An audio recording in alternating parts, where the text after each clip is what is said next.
Trade centre നശിപ്പിക്കപ്പെട്ട ശേഷം 13,000 ആൾ ഇസ്ലാം വിശ്വസിച്ചതായി കുറഞ്ഞ പീരീഡിൽ വന്നിട്ടുണ്ട്. കണക്ക് കിട്ടിയത്. കിട്ടാത്ത എത്ര നടക്കാണ്. ഇങ്ങനെ അടിയൊഴുക്ക് ലോകത്തൊരുപോലെ നടക്കുന്നു. പാശ്ചാത്യ വിദ്യാഭ്യാസം നേടാൻ വേണ്ടി അവിടെ പോയി പഠിച്ചു വന്നിട്ട് ആൾക്കാർ എന്നോട് പറയാണ്, ഞങ്ങളൊക്കെ അന്ന് പാശ്ചാത്യ വിദ്യാഭ്യാസം നേടാൻ അവിടെ പോയിരുന്നെങ്കിൽ ഇന്ന് ദീൻ പഠിക്കാൻ വേണ്ടി അങ്ങോട്ട് പോകണം, ദീൻ പഠിക്കാൻ വേണ്ടി അങ്ങോട്ട് പോകണം. ശരിയായ തഖ്വയോടെ ഇൽമു പഠിക്കണമെങ്കിൽ അങ്ങനത്തെ മദ്രസകളും സ്ഥാപനങ്ങളും അവിടെയാണ്. 100% പർദ്ദാധരിച്ച പെണ്ണുങ്ങൾ, അതുപോലെയുള്ള മുത്താലിമീങ്ങൾ, ദർസ്, അങ്ങനത്തെ ആ പഴയ മദീനയുടെ ചിട്ടയുള്ള ജീവിതം കാണെങ്കിൽ ഇന്ന് യൂറോപ്യൻ രാജ്യങ്ങളിൽ പോകണം എന്ന് പറയുന്ന ഒരു അവസ്ഥ വന്നിരിക്കുന്നു. എന്റെ ഉസ്താദ് നഈൻ മൗലാന സാഹിബ് ദൈവമന്ദില് ഷായബ മാസത്തില് ദാറുൽ മദ്രസയിൽ അടക്കാനുള്ള ശ്രമം ആരംഭത്തേക്ക് ലണ്ടനിൽ നിന്ന് പ്ലെയിൻ വരെയാണ്. അദ്ദേഹത്തിന് ഇവിടുന്ന് കയറ്റി കൊണ്ടുപോവാണ്. എന്നിട്ട് ശവ്വാൽ മാസത്തിലാണ് ഇങ്ങോട്ട് വിടുന്നത്. എന്തിനാണ്? ഹദീസിന്റെ ദർസ് അവിടെ നടത്താൻ, അവിടുത്തെ മദ്രസകളിൽ. ഇങ്ങനെ ഇന്റർനാഷണൽ ലോകം അടുത്ത് വന്നിരിക്കുന്നു. ആദരവായ റസൂലുള്ളാഹിന്റെ ഹദീസും ദീനും പഠിപ്പിക്കാനൊക്കെ വേണ്ടിട്ട്. സുബ്ഹാനല്ലാഹ്. കറാച്ചിയിൽ ഒരു ആലിം സാഹിബ് ദഅവത്തിനെ എതിർക്കുന്ന ഒരാളായിരുന്നു.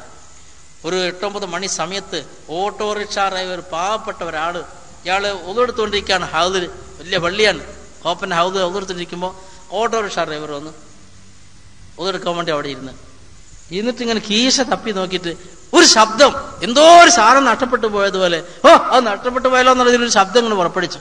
അവ ഇയാളെ പെട്ടെന്ന് വെച്ചാൽ എന്താ പോയതെന്ന് ചോദിച്ചു. മിസ്വാക്ക് ഗും ഹോകയാന്ന് പറഞ്ഞു. മിസ്വാക്ക് കാണാനില്ലാന്ന്. കീശയിലെ ഈ അറാക്കിന്റെ കഷ്ണം കീശ ഉണ്ടായിരുന്നു, അത് പോയി. ഒരു 25 വയസ്സ് തന്നെ മിസ്വാക്ക് വേണമെങ്കിൽ ആളെ വേദാറാക്കിയത് എന്നൊക്കെ ഇയാൾ ചോദിച്ചു. പിന്നെ ആൾ ചിന്തിച്ചു, തഅലീമിന്ന് ഇയാൾ പഠിച്ചിട്ടുണ്ട്, മിസ്വാക്കോടുകൂടെ വുളു ചെയ്ത് നമസ്കരിച്ചാൽ അല്ലാതെ നമസ്കരിക്കുന്നതിന്റെ 70 ഇരട്ടി പ്രതിഫലമാണ്. 25 വയസ്സല്ല, ആഖിറത്തിൽ വിശ്വസിച്ചുകൊണ്ട് വിശ്വാസിച്ച ആളുടെ കീശയെന്ന് മിസ്വാക്ക് പോയപ്പോ പടച്ചവനെ 70 ഇരട്ടി 70 പ്രാവശ്യം നിസ്കരിച്ചാൽ കിട്ടുന്ന പ്രതിഫലം ഈ മിസ്വാക്ക് നഷ്ടപ്പെട്ടുകൊണ്ട് പോയല്ലോ എന്നുള്ള സങ്കടത്തിലാണ് അയാൾ നെടുവീർപ്പെട്ടത്. ഈ ആലിം സാഹിബ്, തബ്ലീഗിനെ എതിർക്കുന്ന ആലിം സാഹിബ് പിന്നെ ചിന്തിച്ചു, ഈ സാധാരണക്കാരൻ ഒരു മിസ്വാക്ക് നഷ്ടപ്പെട്ട ഇത്രയും ഹൃദയം ഒരുക്കി ശബ്ദിച്ചല്ലോ, ഇതെന്തൊരു അമലാണ്. അങ്ങനെ ചിന്തിച്ച് ഇന്ന് അദ്ദേഹം തുറന്ന തബ്ലീഗ് പ്രവർത്തകനാണ്. അൽഹംദുലില്ലാഹ്. ഹക്കായ വഴി ഇതാണ്. ഈ ദീൻ നഷ്ടപ്പെട്ടു പോയി തിരിച്ചു കിട്ടില്ല എന്ന് പലർക്കും നിരാശയുണ്ടായിരുന്നു.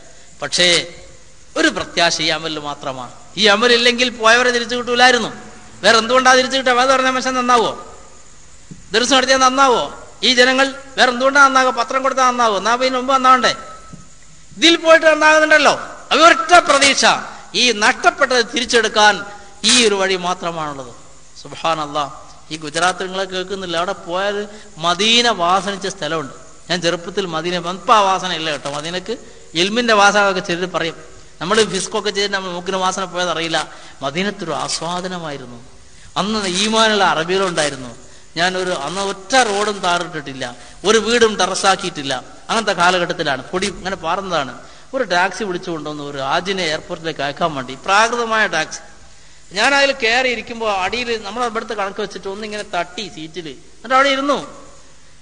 ഈ തട്ടിയത് ഡ്രൈവർക്ക് ഇഷ്ടപ്പെട്ടില്ല. ആ ഡ്രൈവർ ഇന്നാ ലില്ലാഹി വ ഇന്നാ ഇലൈഹി റാജിഊൻ പറഞ്ഞ ഷെയറേമിൽ കടന്നത് കുറെ നേരം കരഞ്ഞു, ശരിക്കാട് നിറൊഴിച്ചാണ്. എന്നിട്ട് സ്വന്തം പറയാണ്, എന്താണ് ഇപ്പോഴത്തെ ആജിമാരെ മനസ്സ്, മദീനയിലെ മണ്ണ് ശിഫയാണെന്ന് റസൂലുള്ളാഹി സ്വല്ലല്ലാഹു അലൈഹി വസല്ലം പറഞ്ഞിരിക്കുന്നു പറഞ്ഞിട്ട് അദ്ദേഹം കരയാണ്. ഒരു കാലത്ത് കോളർ പിടിച്ച് മരിക്കുന്നു സഹാബാക്കൾ. അള്ളാഹു റസൂൽ ദുആ ചെയ്തു, പടച്ചവനെ ഈ രോഗത്തെ നീ ഇവിടുന്ന് പടർത്തണം, അല്ലാഹുമ്മ ഹബ്ബിബിനൽ മദീന, ഈ മദീന ഞങ്ങൾക്ക് പ്രിയങ്കരമാക്കി തരണം. അന്ന് റസൂലുള്ളാഹി ദുആ ചെയ്യുന്നതുകൊണ്ട് ആ അറബിയുടെ മനസ്സിൽ അപ്പൊഴി തട്ടിയത് അയാൾക്ക് സഹിക്കാൻ കഴിഞ്ഞില്ല. ആ അറബികളൊക്കെ പടർന്നു പോയി, നമ്മളതൊക്കെ പിടിച്ച് കയ്യേറി. അതാണ് ഇന്നത്തെ അവസ്ഥ. കൊണ്ട് ആ വാസനയില്ല. അന്നൊരു പ്രത്യേകതരം ഒരു ആത്മീയമായ വാസന അനുഭവം. ഇതൊരിക്കലും എനിക്ക് ഗുജറാത്തിലെ ഒരിക്കൽ ഗസ്റ്റിന് പോകുമ്പോൾ ഒരു ഭാഗത്തൂടെ ഇങ്ങനെ പോകുമ്പോൾ എന്റെ കൂടെ ആൾ കടന്നുപോയി, ഞാൻ അവിടെ അറിയാതെ നിന്നുപോയി. എനിക്ക് ആ വാസന എങ്ങനെ കിട്ടുക? അൽഹംദുലില്ലാഹ്. കാരണം പണ്ടത്തെ ദീൻ തിരിച്ചു വന്ന പ്രദേശമായതുകൊണ്ട്. ഗുജറാത്ത് എന്ന് പറയുമ്പോൾ നിങ്ങൾ കേൾക്കുന്ന ഭാഗമൊന്നുമല്ല, ദീനുള്ള നല്ല 100% ദീനെത്തിയ പ്രദേശങ്ങളുണ്ട്, പ്രവർത്തനം നടക്കുന്ന സ്ഥലങ്ങളുണ്ട്. നമ്മൾ ലജ്ജിതരാവുകയാണ്. അവർ കൂടിയിട്ട് ഫർദ് എത്ര ശതമാനമായി നോക്കും. 100% പറഞ്ഞായിട്ട് കാലം കുറയായി. നാളെ എന്നൊരു ജമാഅത്ത് ചോദിക്കാണ്, നിക്കാഹിന്റെ കാര്യങ്ങൾ എന്തായി? നമുക്ക് അങ്ങനത്തെ ഒരു കാര്യം തന്നെയല്ല. അവരുടെ കാര്യം എന്താന്ന് പറഞ്ഞാൽ വലിയ വലിയ സമ്മേളനങ്ങൾ കുറെ നിക്കാഹ് നടക്കും. ഇപ്പൊ വലിയ സമ്മേളനം കൂടാൻ സ്ഥലമില്ല. ആഴ്ച തോറും കൂടുന്ന ഹഫ്തവാരി ഇജ്തിമാ മഹാസമ്മേളനങ്ങളാണ്. അവിടെ തന്നെ 10,000 ആൾ കൂടും. എന്നാൽ ആ ഓരോ ആഴ്ചയിലും 20, 40, 30 നിക്കാഹ് അവിടെ വെച്ച് നടക്കും. എന്നിട്ട് നിക്കാഹ് നടത്തി ആങ്ങളെയോ വാപ്പയോ കുട്ടീനെ ഭർത്താവിന്റെ വീട്ടിൽ കണ്ടാക്കി കൊടുക്കുകയാണ്. വേറെ പരിപാടിയില്ല. മഹർ കൊടുക്കും. പിന്നെ ഇത് തന്നെ കഴിവുള്ള ആളാണെങ്കിൽ 5-6 പാവങ്ങളുടെ മഹർ ഏറ്റെടുത്തിട്ട് അത് നിക്കാഹ് നടത്തും. അങ്ങനെ പെണ്ണിന്റെ ആളും ആണിന്റെ ആളും സംഭവിച്ച പ്രശ്നം തീർന്നല്ലോ. അത് ലളിതമായി.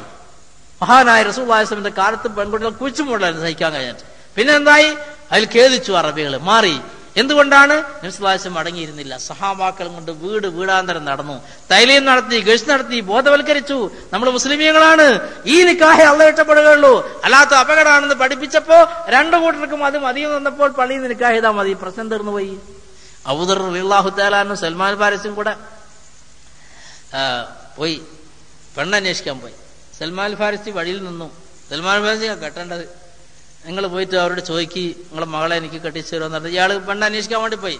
വീട്ടുകാർ പറഞ്ഞു, സൽമാൻ ഫാരിസിക്ക് ഞങ്ങൾ കൊടുക്കുന്നില്ല, പിന്നെ നിങ്ങൾക്ക് വേണേ കെട്ടിച്ചു തരാന്ന് പറഞ്ഞു. എന്നാ അങ്ങനെ ആയിക്കോട്ടെ പറഞ്ഞ അപ്പോഴ് കെട്ടിച്ചെടുത്തു. മൂവര് കെട്ടി.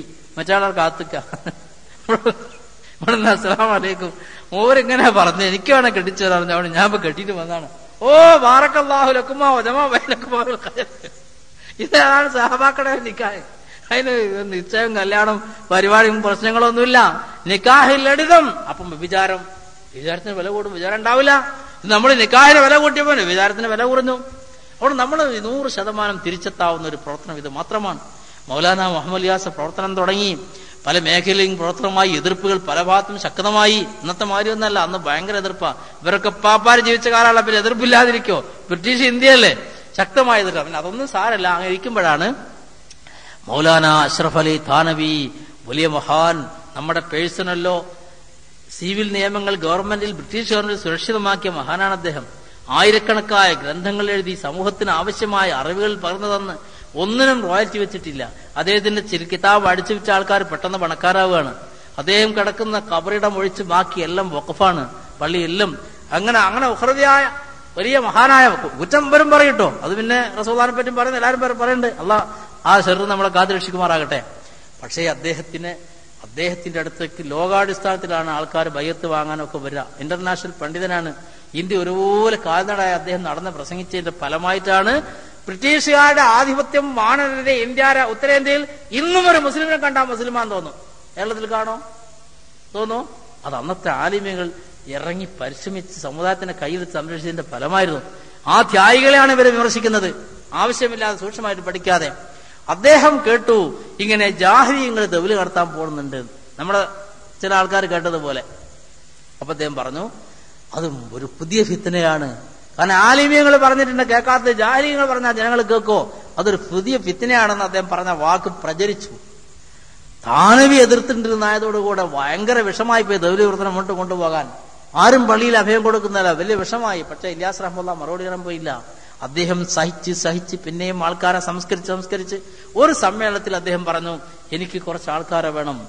അത് ഇത്ര ദിവസത്തേക്ക് ഞാൻ പറയില്ല, ഇന്ന ഭാഗത്തേക്കെന്ന് പറയില്ല, എത്ര കാലത്തേക്ക് എങ്ങോട്ട് പറഞ്ഞാലും വേണം. അതാണ് സഹാബാക്കളുടെ ഇത്തിബാ എന്നൊക്കെ പറഞ്ഞിട്ട് അവര് വില്ലിൽ വെച്ച് അമ്പ് പോലെ ആയിരുന്നു. എങ്ങോട്ട് ചെയ്താലും അവർ പോകും, അവർക്ക് എന്നില്ല അല്ലെ. അവർക്ക് ബഹുമാനപ്പെട്ട നബി സല്ലല്ലാഹു അലൈഹി വസല്ലം പറഞ്ഞു, നാളെ ഈ കൊടി ഞാൻ കൊടുക്കുന്ന അള്ളാഹും റസൂലും ഇഷ്ടപ്പെടുന്ന ഒരു ആൾക്കാരിക്കും എന്ന് പറഞ്ഞപ്പോ ഉമർ ഖത്താബ് പറയാണ്, യഥാർത്ഥത്തിൽ നേതൃത്വം കിട്ടേണ്ടത് ഞാൻ മോഹിച്ച ദിവസം വന്നായിരുന്നു എനിക്ക് കിട്ടണം. കാരണം അള്ളാഹും റസൂലും ഇഷ്ടപ്പെടുന്ന ആൾക്കാരുടെ കൊടി കൊടുക്കുക. അപ്പൊ കൊടി കിട്ടിയാൽ മനസ്സിലാകുമല്ലോ. അങ്ങനെ എല്ലാവരും മോഹിച്ചു. പക്ഷേ നബി സല്ലല്ലാഹു അലൈഹി വസല്ലം കൊടിയെടുത്ത് പിടിച്ചിട്ട് നോക്കി, ആർക്കും കൊടുത്തില്ല. എന്ന് ചോദിച്ചു, അലി എവിടെയാണ്, അലിയാരെവിടെയാന്ന് ചോദിച്ചു. അപ്പൊ ഒരു കണ്ണിന് ഉള്ളതിലധികം പറഞ്ഞു സാഹബാക്കൾ, ഒരു കണ്ണിന് നോക്കടാണ് വെച്ചാന്ന് പറയാൻ എന്ന് പറയാൻ പറയുന്നവർ വന്നു. നബി സല്ലല്ലാഹു അലൈഹി വസല്ലം ഉമ്മിനെടുത്ത് കണ്ണിൽ തടകി, കണ്ണ് സുഖമായി. എന്നിട്ട് കൊടി കൊടുത്തു. കൊടി പിടിച്ച് നടന്നതെന്ന് പറഞ്ഞു. തിരിഞ്ഞു നോക്കാൻ അല്ലാഹു തആല നടന്നു. എങ്ങോട്ടാ എന്താന്നൊന്നുമില്ല. അങ്ങനെ അവിടെ എത്തി ചോദിച്ചു, എങ്ങോട്ടാ പോകേണ്ടത്? ഇന്നടുത്ത് കാണുന്ന പറഞ്ഞെടുത്തു. അണ്ട് നിങ്ങൾ അതിന്റെ പോക്ക് ഈ രീതിയിലാണ്. അങ്ങനത്തെ ആൾക്കാരാണ് എനിക്ക് വേണ്ടതെന്ന് പറഞ്ഞിട്ട് കുറച്ച് ആൾക്കാർ അതിന് തയ്യാറായി. അങ്ങനെ പോകാൻ തയ്യാറായി. ഈമാൻ വർദ്ധിക്കുമ്പോൾ അങ്ങനെയാണല്ലോ. അവരെ എല്ലാ ജമാഅത്തിനും അയച്ച ശേഷം ഇവരെ പ്രത്യേകം ഇരുത്തിയിട്ട് അവർക്ക് പ്രത്യേകമായ ഉപദേശങ്ങൾ കൊടുത്തിട്ട് അവർക്ക് റൂട്ട് കൊടുത്തു. നിങ്ങൾ താനബൻ ഭാഗത്തേക്ക് പോകണം, പക്ഷേ മൗലാന അഷ്റഫ് അലി താനവിയുടെ പള്ളിയിൽ നിങ്ങൾ പോകരുത്, അടുത്ത പള്ളിയിൽ പ്രവർത്തിച്ചിട്ട് അദ്ദേഹം വിളിച്ചെങ്കിലേ പോകാവുന്നു. അങ്ങനെ ഇവർ അവിടെ ചെന്നപ്പോൾ ഒരു നവാബിന്റെ പള്ളിയാണ്. കണ്ടപ്പോ തന്നെ പള്ളിയിലെ ഇമാം അടുത്ത ആള് പറഞ്ഞു, ഇതിവിടെ ഇതൊന്നും പറ്റൂല, ഇതൊക്കെ കൊണ്ടുപോകണം എന്നൊക്കെ പറഞ്ഞു. കെട്ടും പാടും ശരിയാവില്ല. അവിടെ പാവങ്ങൾ, മേവാത്തിലെ പാവങ്ങൾ പറഞ്ഞു, ഞങ്ങളൊന്നും പറയില്ല, ചെയ്യുന്നില്ല, ഇനിയിപ്പോ ഇവിടെ പോകാനാണ്, മോന്തിയായാലേ ഞങ്ങൾ ഇന്നിവിടെ കൂടുന്നുള്ളൂ, രാവിലെ ഞങ്ങൾ പൊയ്ക്കോളാം എന്നൊക്കെ പറഞ്ഞു. അസറിന്റെ സമയമായി വരുന്നു. അപ്പോഴാണ് നവാബ് അസർ നിസ്കരിക്കാൻ വേണ്ടി വരുന്നത്. അപ്പൊ അദ്ദേഹം പറഞ്ഞു, അപ്പൊ ഈ മല്ല പോയിട്ട് പറഞ്ഞു, അവരിങ്ങനെ ക്ഷമാവാനം ചെയ്തിട്ടൊന്നും പറയില്ല, അതൊന്ന് കൂടുന്നു മാത്രമേ ഉള്ളൂ എന്ന് പറഞ്ഞപ്പോൾ അയാൾ അനുവദിച്ചു. അദ്ദേഹത്തിന് നവാബിന്റെ അനുജൻ അഷ്റഫ് അലി താനവിയുടെ ഒരു മുരീദായിരുന്നു. അദ്ദേഹം അവിടെ പോയി ഇവർ വന്ന വിവരം പറഞ്ഞു. ഇത് കേട്ടപ്പോൾ അഷ്റഫ് അലി താനവി അദ്ദേഹത്തിന് വിശ്വാസമുള്ള ഒരു പണ്ഡിതനെ പറഞ്ഞയച്ചു. ഇവരെന്താ ചെയ്യണത് നോക്കാൻ. ഇതാണ് സമസ്തക്കാരും ചെയ്യേണ്ടത്. ഇവരെന്താ ചെയ്യുന്നത് പറയുന്നത് നോക്കാൻ വേണ്ടി പറഞ്ഞയച്ചു. അങ്ങനെ പിറ്റേന്ന് ഈ ജമാഅത്ത് ഗസ്റ്റിനിറങ്ങി, പുറത്തിറങ്ങി ഇങ്ങനെ പോകും. മറ്റാളിങ്ങനെ ചേടിയായി പിന്നാലെ വരികയാണ്. ഒരു ടൈ ഒക്കെ കെട്ടി പാൻറ്റൊക്കെ ധരിച്ചിട്ടുള്ള ഒരു നല്ലൊരു ആള് വരുന്നുണ്ട്. അവര് സലാം പറഞ്ഞ് ഒത്താശ പറഞ്ഞ് എവിടെയാണ് എന്താണ് പേരൊക്കെ ചോദിച്ച് ആ സ്നേഹത്തിലെ ആളെ കയ്യിലെടുത്ത് അങ്ങനെ ആള് ഇവരെ ശ്രദ്ധിക്കാതെ ആളെ കൊണ്ടൊന്ന് കെലിമ പറയിപ്പിച്ചു. ആദ്യ ഘട്ടത്തിൽ കെലിമന്റെ പ്രവർത്തനമായിരുന്നു, പിന്നെയാണ് നമസ്കാരം കൂടി കൂട്ടിയത്. അപ്പൊ കെലിമ അയാൾ പറഞ്ഞു വെക്കുമ്പോൾ ഉച്ചാരണം ശരിയല്ല, അയാൾക്ക് പറയാറുണ്ട്, തെറ്റുണ്ട്. അപ്പൊ അയാൾക്ക് വേദമില്ലാത്ത രീതിയിൽ ഇവരത് തിരുത്തി കൊടുത്ത് അയാൾക്ക് വേണ്ടപ്പെട്ട ഉപദേശം കൊടുത്ത് വൈകുന്നേരം പള്ളിയിലേക്ക് ക്ഷണിക്കും. ഇതൊക്കെ അയാൾ കണ്ട് അങ്ങനെ വൈകുന്നേരം മഗ്‌രിബിന് പള്ളിയിലേക്ക് വിളിച്ചപ്പോൾ ഭയങ്കര ജനം കൂടി. ഈ അമീർ 2-3 വാക്ക് പറഞ്ഞിട്ടിരുന്നു. ഈ ആലിം സാഹിബിന് ഇത്രയും ആളെ കണ്ടപ്പോൾ ഒന്ന് പ്രസംഗിക്കാഞ്ഞിട്ട് വല്ലാതെ അദ്ദേഹം അമീറിനോട് സമ്മതം ചോദിച്ചു പ്രസംഗിക്കാൻ. അദ്ദേഹം 2 മണിക്കൂർ പ്രസംഗം ചെയ്തു. ലോകത്തിന്റെ നാനാഭാഗത്തു നിന്നും ഹൃദയം ശുദ്ധീകരിക്കാനും ഈമാനും ഇസ്ലാം നന്നാക്കാൻ വേണ്ടി നമ്മളെ ഗ്രാമത്തിലേക്കാണ് ആൾക്കാർ വരുന്നത്. അങ്ങനത്തെ നമ്മളെ കെലിമ പഠിപ്പിക്കാൻ ഈ പാവങ്ങൾ വരേണ്ടി വന്നല്ലോ എന്നൊക്കെ പറഞ്ഞിട്ട് ഒരു വലിയ അയാൾക്ക് വല്ലാതായിപ്പോയി. എന്നിട്ട് ഈ റിപ്പോർട്ട് അവിടെ കൊണ്ടുപോയി കൊടുത്തു അഷ്റഫ് അലി താനവിക്ക്. അപ്പൊ അദ്ദേഹം ആളെ അയച്ച് ഇവരോട് ചെല്ലാൻ പറഞ്ഞു. അതൊരു വെള്ളിയാഴ്ചയായിരുന്നു. വെള്ളിയാഴ്ച ജുമാന്റെ മുമ്പ് അദ്ദേഹത്തിന്റെ പ്രത്യേക റൂമിലാണ്. ഇവര് പള്ളിയിൽ സഫായി ഇരുന്നു. അദ്ദേഹം ഖുത്ബ ഓതാൻ പോകുമ്പോൾ ഇങ്ങനെ നോക്കി. നിസ്കാരമൊക്കെ കഴിഞ്ഞ ശേഷം വരെ വിളിപ്പിച്ചിട്ട് അമീർ ജമാഅത്തിന്റെ അമീറുമായി സംസാരിക്കുകയാണ്. അദ്ദേഹം വളരെ സൂക്ഷിച്ചുകൊണ്ട് ഓരോ കാര്യങ്ങൾ ഇങ്ങനെ ചോദിച്ചുകൊണ്ടിരുന്നു. അതിനൊക്കെ ഇവർ മറുപടി പറഞ്ഞു കൊടുത്തു. എല്ലാം മൂളി അവസാനം ചോദിച്ചു, ഭക്ഷണത്തിന്റെ കാര്യത്തിൽ നിങ്ങളെ ഉസ്താദ് ഷെയ്ഖ് എന്താണ് നിങ്ങളോട് പറഞ്ഞിട്ടുള്ളത്? ഭക്ഷണത്തിന്റെ കാര്യത്തിൽ ഞങ്ങളോട് പറഞ്ഞത് ഞങ്ങളത് തന്നെ കഴിക്കാനാണ്, നാട്ടുകാരത് സ്വീകരിക്കേണ്ടെന്ന് പറഞ്ഞിട്ടുണ്ടെന്ന് പറഞ്ഞു. അപ്പൊ അദ്ദേഹം പറഞ്ഞു, ഞാൻ ഉസൂലിനെ ചിട്ടകളെ വളരെയധികം പാലിക്കുന്ന നിഷ്കർഷ കാണിക്കുന്ന ആളാണ്. നിങ്ങൾ ഷെയ്ഖ് അങ്ങനെ പറഞ്ഞിട്ടുണ്ടെങ്കിൽ നിങ്ങൾ അങ്ങനെ തന്നെ ചെയ്തോളിന്നു. അപ്പൊ ഇയാൾ പറഞ്ഞു, ആലിമ്യങ്ങളെ മുമ്പിലെത്തിയാൽ ഞങ്ങളെ ഉസൂലൊക്കെ കെട്ടിവെക്കാൻ പറഞ്ഞാണ്, അവർ തിന്ന ഉണക്കറൊട്ടി കിട്ടിയാലും കഴിച്ചോളാൻ പറഞ്ഞിട്ടുണ്ട് എന്ന് പറഞ്ഞു. അപ്പൊ അദ്ദേഹത്തിന് വലിയ സന്തോഷമായി. എന്നാൽ ഇന്ന് നിങ്ങൾ എന്റെ ദാവത്ത് സ്വീകരിക്കുന്നതാണ്. അദ്ദേഹം അവർക്ക് നല്ല ആഹാരം സൽക്കാരമൊക്കെ കൊടുത്തിട്ട് പിന്നെ അവിടെ നിന്ന് അങ്ങോട്ട് പ്രവർത്തിക്കാനുള്ള റൂട്ട് മൗലാന അഷ്റഫ് അലി സാഹിബ് കൊടുത്തു എന്നാണ് പറഞ്ഞത്. ഇതാണ് നമ്മൾ ചെയ്യേണ്ടത്. എന്താണ് ഇവർ ചെയ്യുന്നത്, പറയുന്നത്, അതിന്റെ പ്രയോജനം എന്താണ് എന്ന് നമ്മൾ നോക്കണം. കണ്ണില്ലാത്ത ലോകപണ്ഡിതൻ അബ്ദുല്ലാഹിബ്നു ബാസ് സൗദി അറേബ്യയിലെ പണ്ഡിതൻ, അദ്ദേഹം വഫാത്തായിപ്പോയി. ഞാൻ അദ്ദേഹത്തോട് സംസാരിച്ചിരുന്നു, മുസാഫ ചെയ്തിരുന്നു. ഒരു ഉഖ്റവിയ പണ്ഡിതനാണ്. ചെറുപ്പത്തിലെ കണ്ണ് നഷ്ടപ്പെട്ടെങ്കിലും അദ്ദേഹത്തിന്റെ ഹൃദയം ലൈബ്രറിയാണ്, ജീവിക്കുന്ന ഗ്രന്ഥാലയമാണ്. ഇതിന്റെ വിശദീകരണം ഇന്ന കിതാബിൽ ഇത്രാം പേജ് 16-ാം വാല്യം ഇത്രാം പേജ് എന്ന് പറഞ്ഞാൽ ഖാദിമിനെ കൊണ്ട് ആ ഭാഗം എടുപ്പിക്കും, വായിപ്പിക്കും. അത് അദ്ദേഹത്തിന്റെ ഹൃദയത്തിൽ പതിഞ്ഞിട്ടുണ്ടാകും. ഇങ്ങനെ മുഴുവൻ ഇസ്ലാമിക ഗ്രന്ഥങ്ങളും ഹൃദയത്തിൽ പതിഞ്ഞ പെട്ടെന്ന് മറുപടി ചെയ്യാൻ കഴിയുന്ന ഒരു അതിശയ കഴിവിന്റെ കണ്ണില്ല അദ്ദേഹത്തിന്. വലിയ പണ്ഡിതനായിരുന്നു അബ്ദുല്ലാഹിബ്നു അബ്ബാസ്. പക്ഷേ കണ്ണുള്ള വരെക്കാളും കാര്യം കാണാൻ അദ്ദേഹത്തിന് അള്ളാഹു തൗഫീഖ് കൊടുത്തിട്ടുണ്ട്. അദ്ദേഹത്തിനോട് തബ്ലീഗിനെതിരെ ഫത്വ വാങ്ങാൻ വേണ്ടി അവിടുത്തെ സെലഫികളിൽ ആൾക്കാർ ശ്രമിച്ചു നോക്കി. അദ്ദേഹം പറഞ്ഞു, നിങ്ങളത് ചെയ്യരുത്, നിങ്ങൾ അവരുടെ കൂട്ടത്തിൽ പോകും, എന്നിട്ട് വല്ല തെറ്റുണ്ടെങ്കിൽ നിങ്ങൾ അവർ തിരുത്തി കൊടുക്ക്. അതാണ് നിങ്ങൾ ചെയ്യേണ്ടത്. അതല്ലാതെ നിങ്ങൾ വിമർശിച്ചാൽ ആ വിമർശനം കേട്ട് ആര് ഇതിൽ നിന്ന് നഷ്ടപ്പെടുന്നു, അവർ മുഖേന ആര് നഷ്ടപ്പെടുന്നു, അങ്ങനെ ഖിയാമത്ത് നാളെ വരെ ഈ വഴിയിൽ നിന്ന് ആരെല്ലാം അകന്നു പോകുന്നു, അതിന്റെ എല്ലാം കുറ്റം നാളെ നിങ്ങൾക്കായിരിക്കും എന്ന് കണ്ണില്ലാത്ത ഇബ്നു ബാസ് റഹ്മത്തുള്ളാഹി അലൈഹി പറയണ്ടായി. എന്നിട്ട് അദ്ദേഹം പറഞ്ഞു, പിന്നെ നിങ്ങൾക്ക് ഉദാഹരണം ഒരു അറബി പദ്യം കൊടുത്തിട്ട് പറഞ്ഞു, കരിമ്പാറയുടെ കുന്ന് കുത്തിമറിക്കണം എന്ന് ആഗ്രഹിക്കുന്ന ആടിനെ പോലെയാണ്. ആടിന്റെ കൊമ്പ് മുറിയതല്ലാതെ മലക്കൊന്നും പറ്റൂല. അല്ല, നിങ്ങൾ എതിർത്താല് നിങ്ങൾ നശിക്കുന്നല്ലാതെ തബ്ലീഗിനൊന്നും പറ്റാൻ പോടില്ല എന്ന് അവരോട് അദ്ദേഹം പറയുണ്ടായി. അങ്ങനെ ഹൃദയം തുറന്ന് കുറെ ദീർഘമായി അദ്ദേഹം എഴുതിയിട്ടുണ്ട്. ഒരു സലഫി ഭാഗത്ത് വന്നൊരു വിമർശനം, ഇവര് ഗസ്റ്റിന് ഇറങ്ങുമ്പോൾ പള്ളിയുടെ മൂലയിൽ ദിക്റ് ചെല്ലാനും ദ്വാർക്കാനും വേണ്ടിയിട്ട് ഒരാളാക്കണ്. ഇങ്ങനത്തെ ഒരു കുറ്റം പറഞ്ഞു കൊടുത്തു. അതിന് ഞങ്ങളാരും ശ്രദ്ധിച്ചിട്ടില്ല. ഇബ്നു ബാസ് കൊടുത്ത നിന്ന് തട്ടം പോലും വീണുപോയി ബഹുമാനപ്പെട്ട സിദ്ദീഖ് റളിയല്ലാഹു തആല അൻഹു സങ്കടം പറഞ്ഞ് ഇടപെടാൻ മാത്രം നേരം ദുആയിൽ കഴിഞ്ഞുകൂടിയിട്ടുണ്ട്. ഒരു പക്ഷേ ഈ തബ്ലീഗുകാർ അതിനെ മാതൃകയാക്കിയതായിരിക്കാം എന്ന് ബഹുമാനപ്പെട്ട ഇബ്നു ബാസ് റഹ്മത്തുള്ളാഹി പറയാണ്. അള്ളാഹ് ഹൃദയത്തിന്റെ കണ്ണെന്ന് പറഞ്ഞാൽ അതാണ്. അതുകൊണ്ട് ആ ഒരു സന്ദേശം നിങ്ങൾ മുമ്പിൽ വെക്കുകയാണ്. അള്ളാഹിന്റെ ദീനിനെ നിങ്ങൾ എതിർക്കരുത്. വേറെ ഏത് സംഘടന എതിർത്താലും സംഘടനക്ക് കൊണ്ട ശേഷമേ ദീന് വരുള്ളൂ.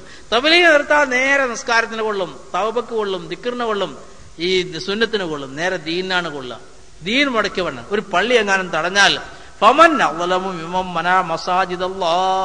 അള്ളാഹ് ചോദിക്കുന്നു, അള്ളാഹിന്റെ പള്ളികൾ തടയുന്നവനെ പോലെ കടുകടുത്ത അക്രമി ആരാണുള്ളത്? അല്ലെ, നിങ്ങൾ ആലോചിച്ച് നോക്കി. നമുക്ക് അള്ളാഹ് സ്വാതന്ത്ര്യം തന്നിട്ടുണ്ട്. ഇതാ ഖീലക്കും ഉർജു ഫർജു ലാ തദ്ഖുലൂ ബുയൂതൻ ഗൈറ ബുയൂതിക്കും.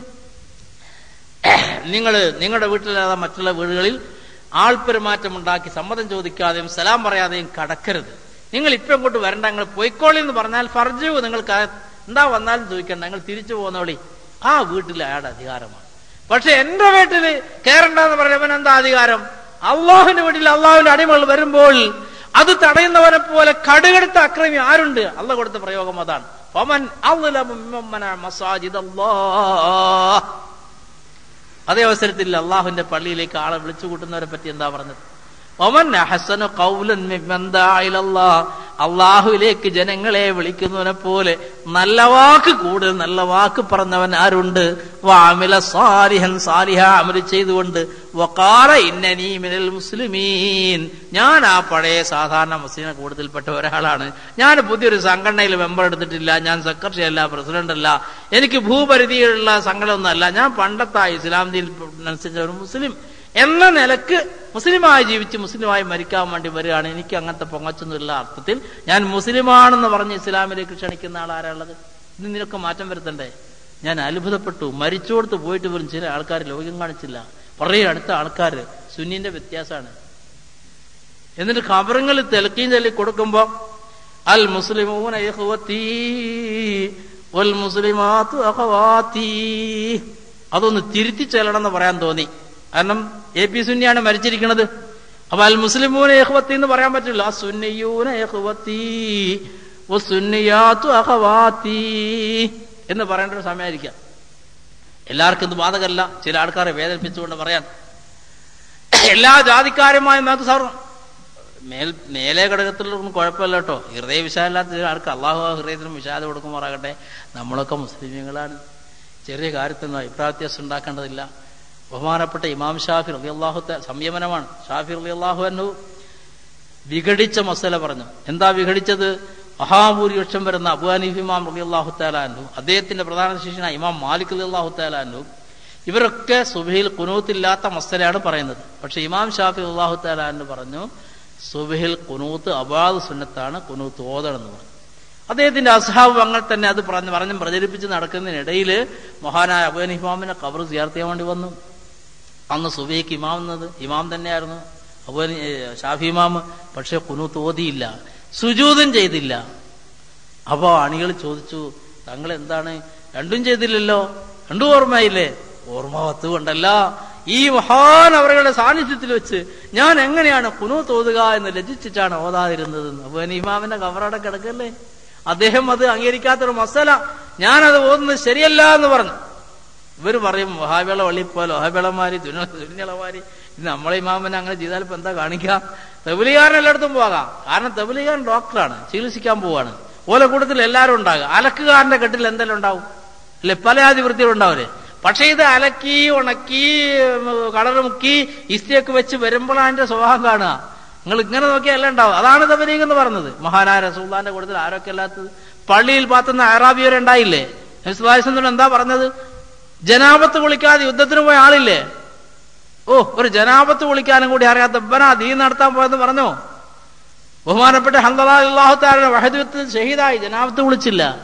റസൂലുള്ളാഹി സ്വല്ലല്ലാഹു അലൈഹി വസല്ലം അത്ഭുതപ്പെട്ടു. മലക്കുകൾ അദ്ദേഹത്തിന്റെ മയ്യത്ത് കുളിപ്പിക്കുന്നത് എന്തൊരു കഥയാണ്! ഷഹീദിനെ കുളിപ്പിക്കണ്ടല്ലോ. അപ്പൊ ഈ ഷഹീദിനെ എന്താ കുളിപ്പിക്കാൻ കാരണം? നബി സ്വല്ലല്ലാഹു അലൈഹി വസല്ലം പറഞ്ഞു, സഹാബാക്കൾ പോയി നോക്കി, വെള്ളം വിറ്റി വീണ്, കുളിപ്പിച്ചത് ശരിയാണ്. എന്തായിരുന്നു? അദ്ദേഹം ജനാപത്ത് കുളിച്ചിട്ടില്ലായിരുന്നു. നമ്മളാണെങ്കിൽ ഈ ജനാപത്ത് കുളിക്കത്താരെ കൊണ്ട് ദീൻ നടത്താൻ വന്നിരിക്കുന്നു. അള്ളാഹ് മലക്കളെ പറഞ്ഞയച്ചത് അദ്ദേഹത്തിനെ എടുത്ത് പുറത്തിടാനായിരിക്കും. ഈ സഹാബാക്കൾ ഷഹീദന്മാരെ കൂട്ടത്തില് ജനാബത്ത് കുളിക്കാത്ത റഹ്മത്തിന്റെ മലക്കൾ ഇറങ്ങാത്ത ഇയാള് വേണ്ട എടുത്ത് പുറത്തേക്കിടുന്ന് പറയാനായിരിക്കും മലക്കൾ. അല്ല, അള്ളാഹ് അതല്ല. അള്ളാഹുവിന്റെ ദീനിന് വേണ്ടി പരിശ്രമിക്കാൻ വരുന്നവന് കുറ്റവും കുറവുണ്ടെങ്കിൽ യഗ്ഫിർലക്കും ദുനൂബക്കും, നിങ്ങളെ പാപങ്ങൾ പുറത്തു വരുമ്പോൾ യുദ്ഖിൽക്കും ജന്നാത്തിൻ, നിരവധി സ്വർഗങ്ങളിൽ നിങ്ങളെ പ്രവേശിപ്പിക്കും. നേരത്തെ ഓതിയ ആയത്തിന്റെ ബാക്കിയാണ്. തൂമിനൂന ബില്ലാഹി വറസൂലിഹി, നിങ്ങൾ അള്ളാഹുവിനെയും റസൂലിലും വിശ്വാസം വർദ്ധിപ്പിക്കണം. വതുജാഹിദൂന ഫീ സബീലില്ലാഹ്, അള്ളാഹുവിന്റെ വഴിയിൽ നിങ്ങൾ ഇറങ്ങി പരിശ്രമിക്കണം, ജിഹാദ് നടത്തണം. ജിഹാദ് എന്ന് പറഞ്ഞാൽ വാഴത്തുള്ള നടത്തേണ്ടടുത്ത് നടത്താം. പക്ഷേ ഇത് ചെറിയ ശ്രമത്തുനിന്ന് സുബഹിക്ക് നേരത്തെ എണീക്കുന്ന ഒരു ജിഹാദാണ്. സുന്നത്തനുസരിച്ച് അമൽ ചെയ്യാന്നുള്ള ഒരു ജിഹാദാണ്. അങ്ങനെ ജിഹാദ് സമരം ഉണ്ടല്ലോ, നമ്മുടെ മലയാളത്തിലെ സമരമാണ് ഇതിന് പറ്റുക, ജിഹാദിന് പറ്റുക. ഇന്ത്യ പാക് സമരം അത് യുദ്ധമാണ്. പെൻ ഡൗൺ സമരം. ഇന്ന് ക്ലർക്ക് എഴുതുന്നില്ല, പെന്ന് മേശപ്പുറത്ത് മുമ്പ് കുത്തിരിക്കാം, അതും ഒരു സമരമാണ്. അത് ചെറുതിനും പറയാം വലുതും പറയാം, അങ്ങനത്തെ ഒരു വാക്കാണ് ജിഹാദ്. അള്ളാഹിന്റെ വഴിയിൽ നിങ്ങൾ ജിഹാദ് നടത്തണം. എങ്ങനെ നടത്തണം? അതിന് എവിടുന്നാ പൈസ കിട്ടുക? ഇതാണ് എല്ലാവരും ചോദിക്കുന്നത്. നമ്മളെ കയ്യിലുള്ള പൈസ ആരും നോക്കൂല, നിങ്ങൾക്ക് എവിടുന്നാ പൈസ കിട്ടുക? അള്ളാഹ് പറയുന്നു, ഈ കച്ചവടം വതുജാഹിദൂന ഫീ സബീലില്ലാഹി ബിഅംവാലിക്കും, നിങ്ങളുടെ പൈസ എടുക്കണം, വഅൻഫുസിക്കും, നിങ്ങളുടെ ശരീരം എടുക്കണം. നമ്മളെ ബസ് ചാർജ് നമ്മൾ എടുക്കുക, നമ്മളെ ഭക്ഷണം ചെലവ് നമ്മൾ എടുക്കുക. അവനവന്റെ ചെലവിൽ അവനവന്റെ സമയം ഉപയോഗിച്ചുകൊണ്ട് അവനവൻ ഇറങ്ങി പരിശ്രമിക്കണം. ദാരിക്കും ഖൈറുലക്കും, അതേ ഗുണം പിടിക്കൂ. കുന്തും തായാലും നിങ്ങൾ ഇതൊന്നും മനസ്സിലാക്കിയിരുന്നെങ്കിൽ എത്ര നന്നായിരുന്നു. അള്ളാഹ് പറയാണ്, മറ്റേ ഗുണം പിടിക്കില്ലല്ലോ. പൈസ പിരിപ്പിച്ച് നടത്തില്ല ശരിയാവുണ്ടോ? മദ്രസക്കും ദർശനമൊക്കെ വേണ്ടി പൈസ പിരിപ്പിച്ചിട്ട് നമ്മൾ ഒരു കൂട്ടർ പൈസ കൊടുക്കും, അവർ തടിയില്ല. ഉസ്താദ് മുഴുവൻ തടിയോടെ പണയം വെച്ചിട്ട് അധ്വാനിക്കാണ്, ഭാര്യ മക്കളെയൊക്കെ വിട്ട് ഇവിടെ വന്നിട്ട് നമ്മളെ നാട് നന്നാക്കാണ്. പക്ഷെ പൈസ ചെലവില്ല. കച്ചവടത്തിന്റെ റൂട്ട് മാറിപ്പോയി. അള്ളാഹ് പറഞ്ഞ കച്ചവടം എന്താണ്? നരകത്തിന് രക്ഷപ്പെടുന്ന കച്ചവടം. സ്വന്തം കാശ് ചെലവഴിക്കണം, സ്വന്തം ശരീരം ചെലവഴിക്കണം, സമയം ചെലവഴിക്കണം. ആദ്യം നിൽക്കണം നോക്കി. ഖുർആൻ ആർക്കാ ഹിദായത്ത് കൊടുക്കുന്നത്? അല്ലദീന യുമിനൂന ബിൽ ഗൈബി, അല്ലാഹുവിൽ വിശ്വാസം അർപ്പിക്കുന്ന, ഗൈബിൽ വിശ്വസിക്കുന്നവർ. വയുഖീമൂന സ്വലാത്ത, നിസ്കാരം ഉണ്ടാക്കുന്നവർ, ഉള്ള നിസ്കാരം നന്നാക്കുന്നവർ. അല്ലേ? നിസ്കാര പ്രസ്ഥാനത്തിന്റെ ആൾക്കാരാണ്. ഖുശൂഉം ഖുദൂഉം ഇമാമും ജമാഅത്തും കൃത്യം നിസ്കാരം നിർബന്ധമായൊക്കെ നിസ്കരിക്കുക. ആ രീതിയിൽ നിസ്കാരത്തിന്റെ എല്ലാ വശങ്ങളും നിലനിർത്തുന്ന ആൾക്കാർ. വമിമ്മാ റസഖ്നാഹും യുൻഫിഖൂൻ, നമ്മൾ അവർക്ക് കൊടുത്തിട്ടുള്ള അവരുടെ സമ്പത്തുക്കളും ആരോഗ്യവും ശരീരവും സമയവും ആർജവങ്ങളൊക്കെ അള്ളാഹുവിന്റെ മാർഗത്തിൽ ചെലവഴിച്ച് പരിശ്രമിക്കുന്നവർ. അങ്ങോട്ട് കൂട്ടി നോക്കി ഒരു തബ്ലീഗ് മോഡലാവല്ലേ മനുഷ്യന്മാര്? ഇങ്ങനത്തെ ആൾക്കാരെ ഉണ്ടാക്കാനല്ലേ ഖുർആൻ വന്നിട്ടുള്ളത്? അതെന്നെ ഉടനീളം എടുത്തു നോക്കിയാൽ കാണാം. വതുജാഹിദൂന ഫീ സബീലില്ലാഹ്, അള്ളാഹുവിന്റെ മാർഗത്തിൽ നിങ്ങൾ പരിശ്രമിക്കണം, നിങ്ങളെ പൈസയും നിങ്ങളെ ശരീരവും എടുത്തുകൊണ്ട്. എന്നാൽ എന്താണ് ലാഭം? യഗ്ഫിർലക്കും ദുനൂബക്കും, നിങ്ങളുടെ ദോഷമൊക്കെ അള്ളാഹ് പുറത്തുതരും. ഇന്നലെ വരെ കള്ളും കുടിച്ച് നടന്നിട്ട് ഇന്നിപ്പോ ഇത് പറയാൻ വന്നതല്ലേ, ഒക്കെ അള്ളാഹ് പുറത്തുതരും. ഈ കച്ചവടത്തിൽ മെമ്പർഷിപ്പ് എടുത്താൽ, അതിനുവേണ്ടി തയ്യാറായാൽ. പുറത്താ പിന്നെ അങ്ങോട്ടാ പോവുക? 72 പെട്ട് നരകത്തിലേക്ക് പോവോ? അള്ളാന്റെ വാക്കിന് വിലയില്ലേ? വയുദ്ഖിൽക്കും ജന്നാത്തിൻ, നിങ്ങളെ അള്ളാഹ് സ്വർഗങ്ങളിൽ പ്രവേശിപ്പിക്കും. ഓ, പള്ളിയിലേക്ക് അള്ളാഹുവിലേക്ക് ആളെ കൂട്ടുന്നവർക്ക്, ഈ കച്ചവടം ചെയ്യുന്നവർക്ക്, ദീനിലേക്ക് ആൾക്കാരെ അടുപ്പിക്കുന്നവർക്ക് കൊടുക്കുന്ന പ്രതിഫലം നിരവധി സ്വർഗങ്ങളാണ്, ജന്നാത്താണ്. അതേവസ്ഥയിൽ പള്ളി ഉണ്ടാക്കി, ഇപ്പൊ നമ്മൾ പള്ളി ഉണ്ടാക്കില്ല, അറബികളോട് പൈസ കൊണ്ടെന്ന് എടുപ്പിച്ച് അങ്ങനെയൊക്കെയാണ്. അങ്ങനെ അല്ല, സ്വന്തം കാശ് കൊണ്ട് സ്ഥലം വാങ്ങി, സ്വന്തം കാശ് കൊണ്ട് പള്ളി ഉണ്ടാക്കി, അള്ളാഹ്ക്ക് വേണ്ടി മാത്രം. അള്ളാഹ് അത് സ്വീകരിക്കുകയും ചെയ്താൽ എന്താ പ്രതിഫലം? വനല്ലാഹു ലഹു ബൈതൻ ഫിൽ ജന്ന, സ്വർഗത്തിൽ അള്ളാഹു അയാൾക്ക് ഒരു പ്രത്യേക സ്വർഗീയമായ വീട് കൊടുക്കുന്നല്ലേ പറഞ്ഞുള്ളൂ. കുറെ സ്വർഗം കൊടുക്കുന്നു പറഞ്ഞിട്ടുണ്ടോ? അതേ അവസരത്തിൽ ഈ പള്ളിയിലേക്കും ദീനിലേക്കും ആൾക്കാരെ അടുപ്പിക്കുന്ന ശ്രമം നടത്തുന്ന ആൾക്കാർക്ക് ദോഷങ്ങൾ പുറത്തു കൊടുക്കുകയും വയുദ്ഖിൽക്കും ജന്നാത്തിൻ, സ്വർഗങ്ങളിൽ പ്രവേശിക്കുകയും ചെയ്യും. തജ്രീ മിൻ തഹ്തിഹൽ അൻഹാർ, ആ സ്വർഗങ്ങളുടെ താഴ്ഭാഗത്തൂടെ നദികൾ ഒഴുകുകയാണ്. വമസാകിന തയ്യിബ ഫീ ജന്നാത്തി അദ്ൻ, മാത്രമല്ല ശാശ്വതമായ സ്വർഗത്തിൽ പ്രത്യേകതരം ബംഗ്ലാവുകൾ, മണിമാളികൾ, താമസ സ്ഥലങ്ങൾ അല്ലാഹു തആല ഒരുക്കി വെച്ചിട്ടുണ്ട്. കാരണം വീട്ടിലിരുന്ന് നടത്തുന്നതല്ല ഈ കച്ചവടം. അവനവന്റെ കാശും ശരീരം എടുത്ത് പുറത്തുപോയി ഊര് വിട്ട് നാട് ചുറ്റി നടത്തേണ്ട കച്ചവടമാണ്. പലപ്പോഴും വീട്ടിൽ AC കക്കൂസുണ്ടാവും, ഒന്നിലധികം സൗകര്യങ്ങളുണ്ടാവും. ഈ ചെല്ലുന്നിടത്ത് എല്ലാവർക്കും കൂടി ഒരു കക്കൂസ് ഉണ്ടാവും. ചിലപ്പോൾ അതിന്റെ താക്കോലും കൂടി മറ്റാൾ പോയിട്ടുണ്ടാവും. ഇങ്ങനെ ഇതൊക്കെ അള്ള കണക്കിലെടുക്കാൻ. അതുകൊണ്ട് ഈ കച്ചവടത്തിൽ ഇടപെട്ട ആൾക്കാർക്ക് പേടിക്കണ്ട. സ്വർഗത്തിൽ നിരവധി സ്വർഗം, നിരവധി ബംഗ്ലാവുകൾ. മസാകിന തയ്യിബ വഉഖറാ തുഹിബ്ബൂനഹാ, നിങ്ങൾ ഇഷ്ടപ്പെടുന്ന മറ്റ് പല ഗുണങ്ങളും നിങ്ങൾക്ക് അല്ലാഹു തആല തരും. നസ്റും മിനല്ലാഹ്, അള്ളാന്റെ സഹായം തരും, അള്ളാന്റെ സഹായം തരും. നിങ്ങൾ പ്രവർത്തിച്ചു നോക്കി.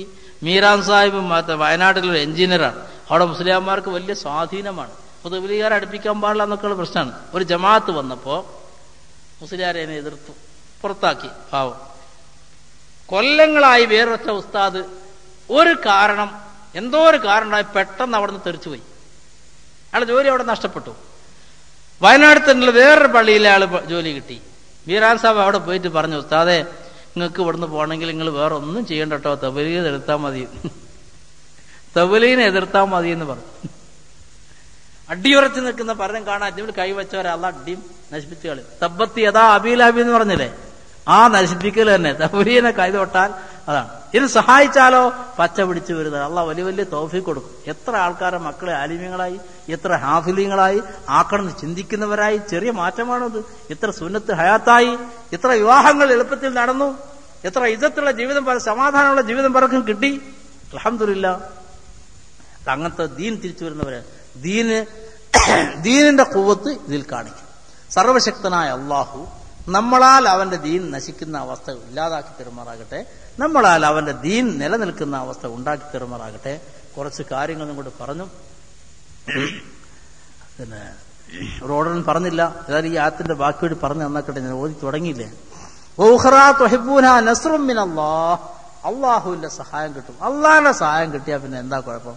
ഇന്ന് അള്ളാഹിന്റെ സഹായം കിട്ടാത്തതുകൊണ്ടല്ലേ മറ്റുള്ളവർക്ക് നമ്മളെ പലതും ചെയ്തു കളയാൻ തോന്നുന്നത്. ഓ ഫത്ഹുൻ ഖരീബ്, വിദൂരമല്ലാത്ത വിജയം അള്ളാഹുത്തിന്. ഓ ബശ്ശിരിൽ മുഅ്മിനീൻ, വിശ്വാസികൾക്ക് സന്തോഷ വാർത്ത അറിയിക്കുക. അവർക്ക് എല്ലാ കാര്യം നടക്കും. എല്ലാ വിജയവും, ഉഖറവിയായ വിജയവും ദുന്യവിയായ വിജയവും ഈ അമലിലാണ്, ഈ കച്ചവടത്തിലാണ് വെച്ചിട്ടുള്ളത്. അതുകൊണ്ട് നിങ്ങൾ ഈ കച്ചവടം ചെയ്യണം. ആരാണ് പറഞ്ഞത്? അല്ലാഹു തആല. ആരോടാ പറഞ്ഞത്? എല്ലാ മുഅ്മിനീങ്ങളോടും.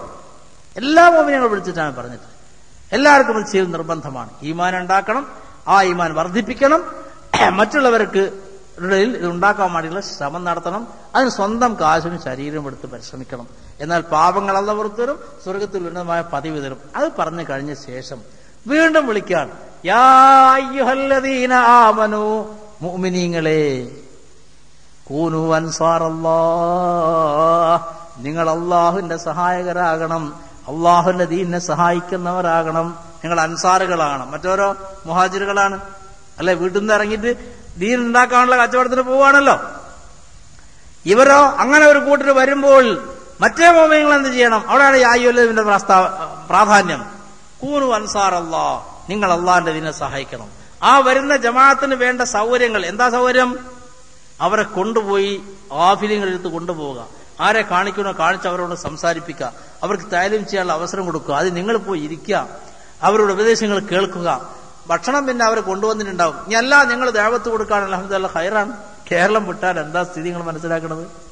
ഇതിനൊക്കെ കാശ് എവിടാന്ന് ചോദിക്കും. എന്തിനാ കാശ്? ചില വസൂലിയൊക്കെ ചിലപ്പോൾ വേണ്ടി ഞങ്ങൾ എത്താനുള്ള ഒരു 40 ദിവസം നിങ്ങൾ ബാങ്കിൽ പ്രവർത്തിച്ചാൽ 40 ദിവസം നിങ്ങളെ കാശ് എടുക്കേണ്ടി വരില്ല. അവർ സമ്മതിക്കൂല.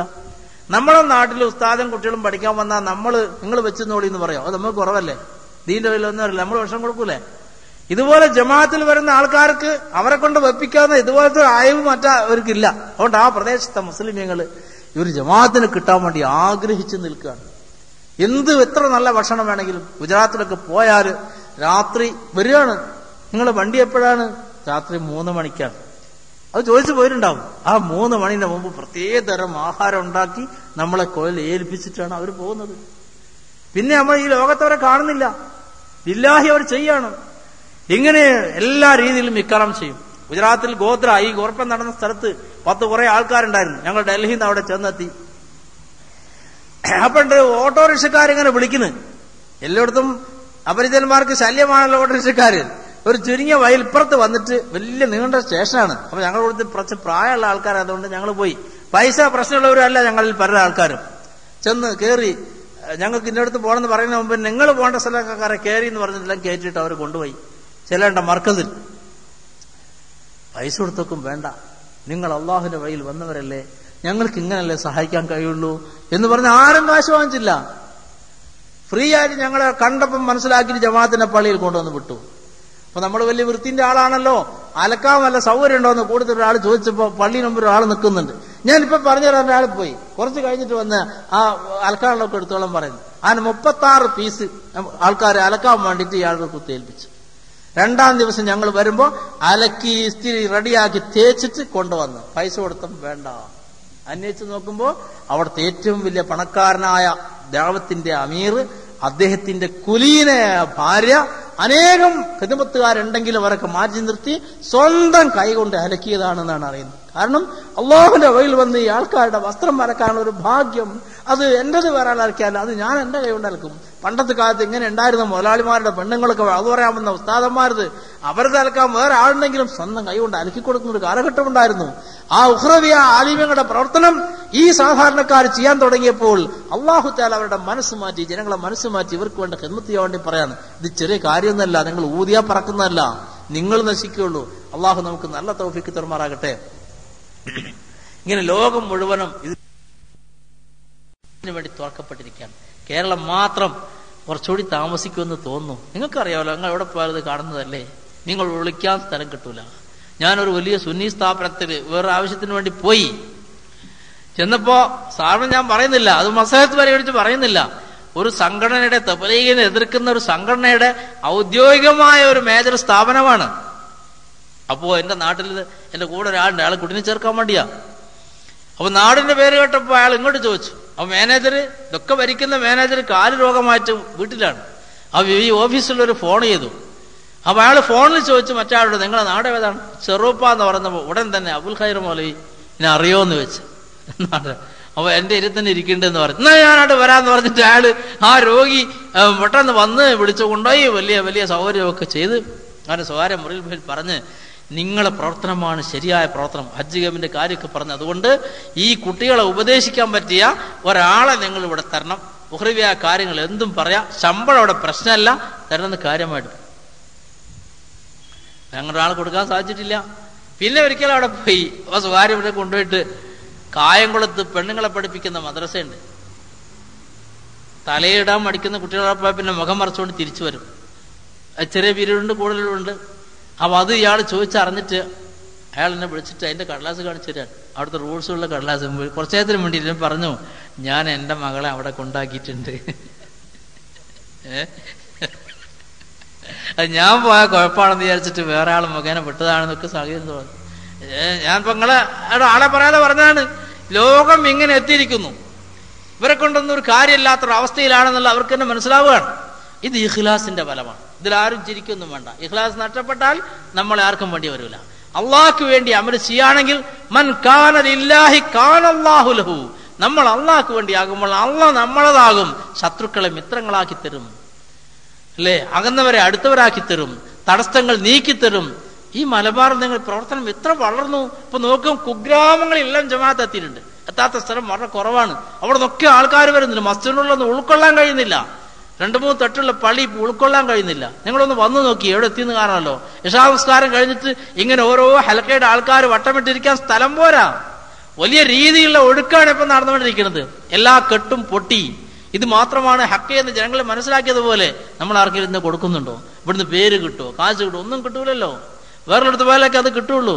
അപ്പൊ അള്ളാഹുമായി അടുത്തൊരു പരിശ്രമമാണ് ഇന്നും മനസ്സിലാക്കിയത് കൊണ്ടാണ് പല ആൾക്കാരും ഇത് ഉൾക്കൊള്ളാൻ വേണ്ടി വന്നിട്ടുണ്ട്, വിചാരിക്കാത്ത മേഖലയിൽ നിന്ന്. ഇപ്പൊ നമ്മളൊക്കെയാണ് പുറകില്. സർവശക്തനായ അള്ളാഹു ഹക്ക് ഹക്കാണെന്ന് മനസ്സിലാക്കി കൊടുത്തവരെ കൂടുതൽ നമ്മളെയും പെടുത്തി നമുക്ക് മനസ്സിലാക്കി തെരുമാറാകട്ടെ. പടച്ചവനെ, നീ നിന്റെ നബിയുടെ നബിമാർ മുഖേന അവരുടെ സഹാബാക്കൾ മുഖേന ലോകത്ത് നടപ്പാക്കിയ പ്രവർത്തന ശൈലി അതാണല്ലോ നിനക്ക് ഇഷ്ടപ്പെട്ടത്, അതാണല്ലോ ജനഹൃദയങ്ങളെ സ്വാധീനിച്ചത്, അതാണല്ലേ ലോക സാമ്രാജ്യങ്ങളെ ഈ മുസ്ലിമീങ്ങളുടെ കാൽപാതയിൽ കീഴടക്കി കൊടുത്തത്. ആ ഉന്നതമായ മാർഗത്തിൽ നിന്ന് വ്യതിരിച്ചു പോകുന്ന ആഖിർ സമാന്റെ ഫിത്ന ഫസാദുകളിൽ നിന്ന് ഞങ്ങളെ എല്ലാവരും നീ കാത്തു രക്ഷിക്കണേ പടച്ചവനെ.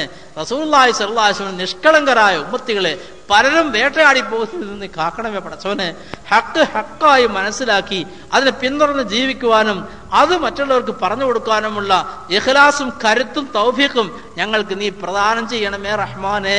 ബാത്തിൽ ബാത്തിലാണെന്ന് തിരിച്ചറിഞ്ഞ് അത് കൈയൊഴിക്കുവാനും മറ്റുള്ളവരെ നിന്ന് രക്ഷിക്കുവാനുള്ള തൗഫീഖ് ഞങ്ങൾക്ക് തരണമേ പടച്ചവനെ. ഹക്ക് ബാത്തിലാണെന്നും ബാത്തിൽ ഹക്കാണെന്ന് തെറ്റിദ്ധരിച്ച് നാളെ പരലോകത്ത് യാതൊരു ഫലവുമില്ലാതെ നെടുങ്കേതത്തിലകപ്പെടുന്ന നിർഭാഗ്യവാന്മാരിൽ ഞങ്ങളെ നീ പെടുത്തല്ലേ റഹ്മാനെ. അവശേഷിച്ച ജീവിതം നിന്റെ താഴത്തിലും പൊരുത്തത്തിലും നിന്റെ ദീനിലേക്കുള്ള ദഅവത്തിലുമായി ചെലവഴിക്കാനുള്ള തൗഫീഖ് ഞങ്ങൾക്ക് തരണമേ റഹ്മാനെ. പടച്ചവനെ, ഞങ്ങളെ ഉമറാക്കന്മാർ, ഉലമാക്കന്മാർ, ഞങ്ങളെ ഗുണകാംക്ഷികൾ എല്ലാവർക്കും ഞങ്ങളെ നന്മയിലേക്ക് നയിക്കാനുള്ള തൗഫീഖ് കൊടുക്കണമേ പടച്ചവനെ. അവരറിയാതെ വല്ല തെറ്റുകളും അവർക്ക് പറ്റി പോകുന്നില്ല, നീ പുറത്തു കൊടുത്തവരെ നീ ശരിയിലെ വഴിയിലേക്ക് നയിക്കണമേ തമ്പുരാനെ. അള്ളാഹുവെ, ഞങ്ങളെ ഹിദായത്തിന്റെ വിളക്കുകളാക്കി നീ മാറ്റണമേ തമ്പുരാനെ. വലാലത്തിന്റെ കാരണക്കാരാക്കല്ലേ അല്ലാ. പടച്ചവനെ, എല്ലാ കാര്യങ്ങളുടെയും കർത്താവ് നീയാണ് അള്ളാഹുവെ. ഏത് കാര്യമാണെങ്കിലും ഞങ്ങൾക്ക് ഗുണം ദോഷമൊന്നും ഞങ്ങൾക്കറിയില്ല, എല്ലാം അറിയുന്ന അല്ലാമൽ തമ്പുരാനെ. നിനക്ക് ഇഷ്ടമുള്ള ജീവിതാവസ്ഥ ഞങ്ങൾക്ക് എല്ലാവർക്കും തരണമേ തമ്പുരാനെ. ഞങ്ങളെ ഭാര്യമാര്, സന്താനങ്ങളെ എല്ലാവരെയും ആഖിർ സമാന്റെ ഫിത്ന ഫസാദിന് കാത്തുരക്ഷിക്കണമേ റഹ്മാനെ. പടച്ചവനെ, ഞങ്ങളോടുള്ള വാത്സ്യത്തിന്റെ പേരിൽ ഞങ്ങളുടെ സൗകര്യങ്ങൾ ഒരുക്കുന്ന തിരക്കിനിടയിൽ സ്വന്തം കാര്യങ്ങൾ പോലും ശ്രദ്ധിക്കാൻ കഴിയാതെ പോയ ഞങ്ങളെ മാതാപിതാക്കന്മാരുടെ പരലോകം നീ നന്നാക്കണമേ റഹ്മാനെ. അവരുടെ ഖബറുകളിൽ നിന്ന് അദാബ് നീ പിൻവലിച്ച് അല്ലാഹുവേ, നിന്റെ റഹ്മത്തും പടച്ചവനെ നിന്റെ മഗ്ഫിറത്തും നിന്റെ സക്കീനത്തും പൊരുത്തവും ഒക്കെ കൊണ്ട് അവരുടെ ഖബറുകൾ നീ സ്വർഗത്തോപ്പാക്കണമേ തമ്പുരാനെ. പടച്ചവനെ, ഞങ്ങളെയും അവരെയും നീ സ്വർഗത്തിൽ ഒരുമിച്ച് കൂട്ടണമേ അല്ലാ. കണ്ണ് കുളിർമയാകുന്ന ഞങ്ങൾക്ക് സൽപ്പേരുണ്ടാക്കുന്ന ഞങ്ങൾക്ക് വേണ്ടി എന്നോട് ആത്മാർത്ഥമായ ദുആ ചെയ്യുന്ന തരത്തിൽ ഞങ്ങളെ സന്താന പരമ്പരയെ നീ ആക്കി തരണമേ റഹ്മാനെ. ഖിയാമത്ത് നാൾ വരെ അവരെ നീ സാലിഹീങ്ങളാക്കണമേ തമ്പുരാനെ. പടച്ചവനെ, സാലിഹീങ്ങളുടെ പ്രാർത്ഥനകളിൽ ഞങ്ങൾക്കും ഒരു വിഹിതം കിട്ടുമാറും സൽപ്രവർത്തനങ്ങളിൽ ഞങ്ങളെ നീ ഏർപ്പെടുത്തണമേ അല്ലാ. ലോകത്ത് നന്മ കൽപ്പിക്കാനും പ്രചരിപ്പിക്കാനും വേണ്ടി നീ തിരഞ്ഞെടുക്കുന്ന ഭാഗ്യവാന്മാരിൽ ഞങ്ങളെല്ലാവരും നീ പെടുത്തണമേ റഹ്മാനെ. നിന്റെ ഹബീബായ റസൂലുള്ളാഹി സ്വല്ലല്ലാഹു അലൈഹി വസല്ലം സന്തോഷിക്കുമാറ് നല്ല നല്ല അമലുകൾ ഞങ്ങളെ കൊണ്ട് നീ ചെയ്യിപ്പിക്കണേ റഹ്മാനെ. മുത്തുനബിയെ ഖബറിൽ കിടത്തി വേദനിപ്പിക്കുന്ന എന്ത് ഉമ്മത്തിന്റെ ദുരവസ്ഥയിൽ നിന്ന് അല്ലാഹ് നീ എല്ലാ മുസ്ലിമീങ്ങളെയും കാക്കണമേ തമ്പുരാനെ. പടച്ചവനെ, ഞങ്ങൾ എന്ത് ചോദിക്കണം എന്നറിയില്ല, ഞങ്ങളെ പ്രശ്നങ്ങൾ എത്രത്തോളം ഗുരുതരമാണെന്ന് അറിയുന്നത് നീയാണ്, അതിന്റെ പരിഹാരം നിന്റെ കയ്യിലാണ്. പടച്ചവനെ, ഞങ്ങളെ നീ ദുനിയാവിലും ആഖിറത്തിലും രക്ഷിക്കണമേ അല്ലാ. അവസാനം ഈമാനോടുകൂടെ പുഞ്ചിരിച്ച് കലിമ പറഞ്ഞു മരിക്കുന്ന, ചിരിച്ചുകൊണ്ട് മരിക്കുന്ന സജ്ജനങ്ങളിൽ ഞങ്ങളെ നീ പെടുത്തണമേ റഹ്മാനെ. പെട്ടെന്നുള്ള മരണങ്ങളിൽ നിന്ന്, ദാരുണമായ അപകട മരണങ്ങളിൽ നിന്ന് ഞങ്ങളെയും ബന്ധപ്പെട്ടവരും കാക്കണമേ അല്ലാ. പോസ്റ്റ്മോർട്ടത്തിലും മറ്റും വിധേയമാകുന്ന നിന്ദ്യമായ മരണാവസ്ഥയിൽ നിന്ന് അല്ലാഹുവേ നീ ഞങ്ങളെല്ലാവരെയും കാത്തുരക്ഷിക്കണമേ റഹ്മാനെ. പടച്ചവനെ, നിങ്ങൾ ഏറ്റവും പ്രിയങ്കരമായ ഉന്നതമായ മരണം ഞങ്ങൾക്ക് തരണമേ പടച്ചവനെ. നിന്റെ ഹബീബായ റസൂലുള്ളാഹി സ്വല്ലല്ലാഹു അലൈഹി വസല്ലമിന്റെ ശഫാഅത്തും ഹൗദുൽ കൗസറിന്റെ ആദരവോടുകൂടിയുള്ള കുടിപ്പിക്കലും പടച്ചവനെ, സ്വർഗത്തിൽ കാലാകാലം മുത്തനബിയുടെ സഹവാസവും സാധുക്കളായ ഞങ്ങൾക്ക് നീ നൽകണമേ റഹ്മാനെ. അതിനർഹമായ രീതിയിലുള്ള പെരുമാറ്റവും സ്വഭാവവും പ്രവർത്തനവും ഈമാനും തഖ്വയും ഞങ്ങൾക്ക് നീ നൽകണമേ തമ്പുരാനെ. നിന്റെ വകയായി ദാനമായി നൽകണമേ തമ്പുരാനെ. നീ ഞങ്ങളെ വിചാരണ ചെയ്യുകയാണെങ്കിൽ ഞങ്ങൾ ആരും രക്ഷപ്പെടുകയില്ല. പടച്ചവനെ, നിന്റെ ഔദാര്യം വളരെ വിശാലമാണ്. നീ ഉദ്ദേശിക്കുന്ന വിചാരണ കൂടാതെ തന്നെ നീ സ്വർഗത്തിലാക്കുന്നവനാണ്. സാധുക്കളായ ഞങ്ങളെയും രൂക്ഷമായ വിചാരണയ്ക്ക് വിധേയമാക്കാതെ നിന്റെ വിശാലമായ മാപ്പ് റഹ്മത്തോടുകൂടെ ഞങ്ങളെ സ്വർഗത്തിൽ പ്രവേശിപ്പിക്കണമേ തമ്പുരാനെ. മുസ്ലിമീങ്ങളുടെ ഹൃദയങ്ങളെ ദീന്റെ പേരിൽ നീ യോജിപ്പിക്കണമേ തമ്പുരാനെ. അവർക്കിടയിലുള്ള അഭിപ്രായ വ്യത്യാസങ്ങൾ അതെല്ലാം ഹക്കാണെങ്കിൽ തന്നെയും സഹാബാക്കടയിൽ അഭിപ്രായത്തിലും ഉണ്ടായിരിക്കെ പരസ്പരം ഐക്യത്തോടുകൂടെ വർത്തിക്കാൻ സാധിച്ചതുപോലെ എല്ലാ മുസ്ലിം സംഘടനകൾക്കും മുസ്ലിം ഗ്രൂപ്പുകൾക്കും വ്യക്തികൾക്കും പടച്ചവനെ ഐക്യത്തോടെ ദീനു വേണ്ടി പരിശ്രമിക്കാനുള്ള തൗഫീഖ് കൊടുക്കണമേ തമ്പുരാനെ. പടച്ചവനെ, ഞങ്ങൾ എടുക്കുന്ന തീരുമാനങ്ങൾ ഞങ്ങൾക്കും ദീനിന് ഗുണകരമായതാക്കി തരണമേ പടച്ചവനെ. എടുത്തുപോയ തീരുമാനങ്ങൾ ദോഷമാണെങ്കിൽ അത് തിരുത്താനുള്ള തൗഫീഖ് അതാത് ആൾക്കാർക്ക് നീ നൽകണമേ റഹ്മാനെ. اللهم ربنا تقبل منا إنك أنت السميع العليم وتب علينا إنك أنت التواب الرحيم. ربنا ظلمنا أنفسنا وإن لم تغفر لنا وترحمنا لنكونن من الخاسرين. اللهم اجعلنا من خيار أمة نبيك ومن عبادك الصالحين ومن أوليائك المقربين. الذين لا خوف عليهم ولا هم يحزنون برحمتك يا أرحم الراحمين صلى الله على محمد صلى الله عليه وسلم صلى الله على محمد صلى الله عليه وسلم صلى الله على محمد صلى الله عليه وسلم صلى الله على محمد صلى الله عليه وسلم صلى الله على محمد يا رب صل عليه وسلم. എല്ലാവരോടും ഈ സാധുവിനും കുടുംബത്തിനു വേണ്ടി പ്രത്യേകം ദുആ ചെയ്യണമെന്ന് അപേക്ഷിക്കുന്നു. അസ്സലാമു അലൈക്കും.